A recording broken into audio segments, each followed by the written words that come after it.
Olá, queridos, sejam muito bem-vindos a mais um pequeno grupo da Igreja Nazareno Viva. É um privilégio poder estar junto com você nesse momento, abrindo o seu lar, junto com amigos, pessoas que amamos. Nosso desejo é gastar aqui um período curto de tempo para compartilhar as Sagradas Escrituras e tentar refletir acerca do que, do que de fato é importante para a nossa vida como peregrinos, como discípulos de Jesus. Estamos numa série de pregação, nesse mês de maio, relacionada a esse tema, Igreja Sem Paredes. Esse é o tema que nós vamos tratar no mês de maio, pois compreendemos que, como discípulos de Jesus, precisamos exercer a prática cristã, o amor, a compaixão, a misericórdia, o compromisso, santidade. Mas mais do que isso, nós somos chamados a refletir a missão. Uma reflexão que exige de nós sobre a nossa prática, sobre a nossa vida em missão. Somos uma comunidade em missão. E é sobre isso que eu quero conversar com você. Eu quero convidar você para abrir a sua Bíblia junto comigo em Atos capítulo 9. Enquanto você abre o texto, né, em Atos capítulo 9, eu quero aproveitar esse tempo para todos nós aqui nesse momento de reflexão e de comunhão e cuidado, fechar os nossos olhos para que a gente possa orar e pedir a proteção de Deus, a sabedoria de Deus e o discernimento do Senhor. Ore comigo. Pai querido, em nome de Jesus, nós rogamos a Ti, Espírito Santo, que o Espírito Santo de Deus nos guia em toda a verdade. Tua palavra é a verdade. Que a Tua palavra ela seja não apenas o guia, mas a direção clara para a nossa existência como discípulos. Vivemos dias difíceis, mas nós vivemos também debaixo do cuidado do Senhor. Nossa casa, nossa família, nós a entregamos em Tuas mãos e pedimos que o Teu Espírito Santo sopre abundantemente o Teu amor e a Tua graça. Em nome de Jesus, que esse tempo de comunhão, nesse pequeno grupo, seja um momento onde a gente possa refletir a vontade de Deus para as nossas casas e famílias. Amém e amém. Muito bem, abre comigo Atos capítulo 9. A partir do versículo 36, nós vamos ler. Vamos ler a partir do versículo 32. Acho que convém a gente trazer um pouquinho antes o texto. Versículo 32 de Atos 9 diz assim: viajando por toda parte, Pedro foi visitar aos santos que viviam em Lida. Ali encontrou um paralítico chamado Enéas, que estava acamado fazia 8 anos. Disse-lhe Pedro: Enéas, Jesus Cristo vai curá-lo. Levante-se e arrume a sua cama. E se levantou imediatamente. Todos que viviam em Lida e Sarona o viram e se converteram ao Senhor. Versículo 36. Em Jope havia uma discípula chamada Tabita, ou Tabita, que em grego é Dorcas, que se dedicava à prática das boas obras e dar esmolas. Versículo 37. Naqueles dias, ela ficou doente e morreu.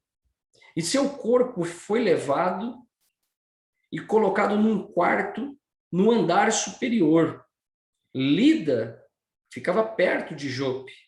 E quando os discípulos ouviam falar que Pedro estava em Lida, mandaram-lhes 2 homens dizer-lhes: não se demorem em vir até nós. Pedro foi com eles.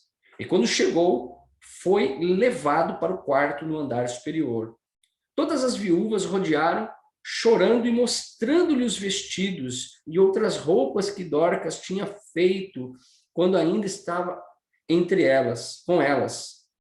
Pedro mandou que todos saíssem do quarto, depois ajoelhou-se e orou. Voltando-se para a mulher morta, disse: Tabita, levante-se. Ela abriu os olhos e, vendo Pedro, sentou-se. Tomando-a pela mão, ajudou-a a pôr-se em pé.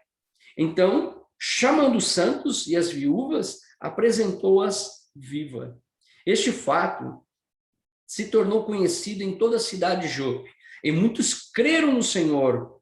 Pedro ficou em Jope durante algum tempo, como um curtidor de couro, com um curtidor de couro chamado Simão. E no capítulo 10, a gente encontra mais uma figura conhecida como Cornélio, um centurião romano. Mas aqui é outra história. Nós encontramos aqui no capítulo 9, do 32 em diante, algumas questões que são muito relevantes para o nosso tempo. O versículo 32 diz que Pedro, que está em viagem, o texto diz, Pedro foi visitar os irmãos em Lida. Ele encontra em Lida um paralítico, conhecido como o nome de Enéas, que já há 8 anos estava doente. A Bíblia diz que Pedro, versículo seguinte, disse, Jesus Cristo vai te curar, Enéas. E a Bíblia diz que levanta Enéas e Enéas é curado. É interessante que o texto na sequência diz que as pessoas, todos aqueles que viviam na cidade de Lida, ficou sabendo da situação e desse grande milagre na vida de esse personagem chamado Enéas. E eles se converteram ao Senhor. Então, a gente encontra primeiro, nessa narrativa aqui, a vida de um homem doente, conhecido como Enéas, e a vida de um homem convertido, conhecido como apóstolo, como Pedro, um discípulo de Jesus em missão. Tudo bem? Grava aí. A gente tem Pedro, um discípulo de Jesus, um homem doente, e o texto continua. Em Jope, cidade vizinha, havia uma discípula chamada Tábita, que em grego é Dorcas, que se dedicava à prática das boas obras. Então, a gente tem Pedro, discípulo de Jesus, um homem doente, chamado Enéas, e uma discípula, chamada por Lucas no livro de Atos, de discípula, chamada Dorcas. E a Bíblia diz que ela se dedicava à prática das boas obras. No entanto, a Bíblia nos informa que ela vem a morrer e as pessoas ficam sabendo que Pedro está na cidade. Chamam Pedro, Pedro ora por Dorcas, ela ressuscita, as pessoas ficam impressionadas com aquilo que vem, e as mulheres que choram a morte de Dorcas chamam ali o discípulo amado, no caso Pedro, e começam a mostrar o trabalho de Dorcas. O texto diz que ela era uma mulher notável. Versículo 36 diz que se dedicava à prática das boas obras e de esmolas. Naqueles dias ela ficou doente, morreu, e o seu corpo foi levado num quarto, no andar superior, ali no cenáculo.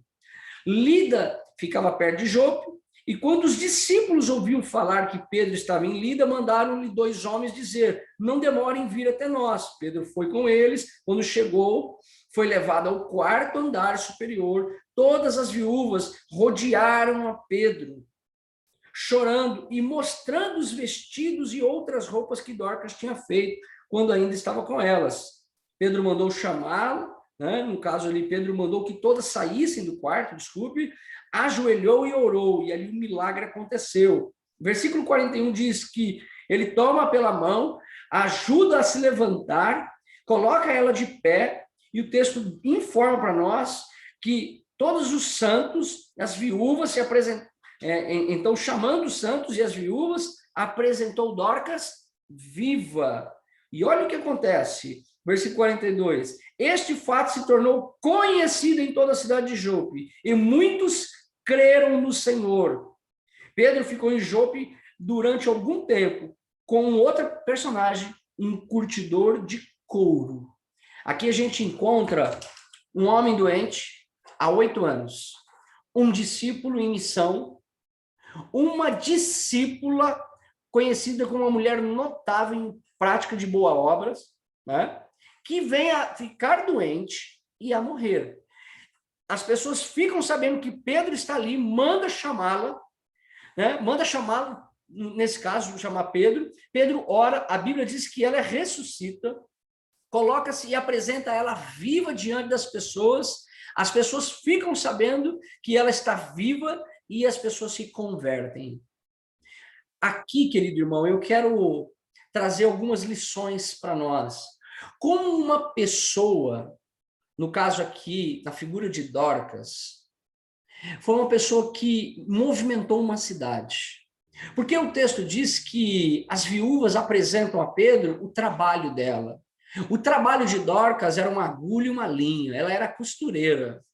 E ela utilizava do seu trabalho para transformar pessoas. Ela era uma mulher de boas obras. O desafio desse mês e do nosso grupo de pensar nesse momento em casa é pensar uma comunidade missão fora das paredes, igreja sem parede. Dorcas foi uma discípula de Jesus que não estava apenas num culto, mas estava em missão.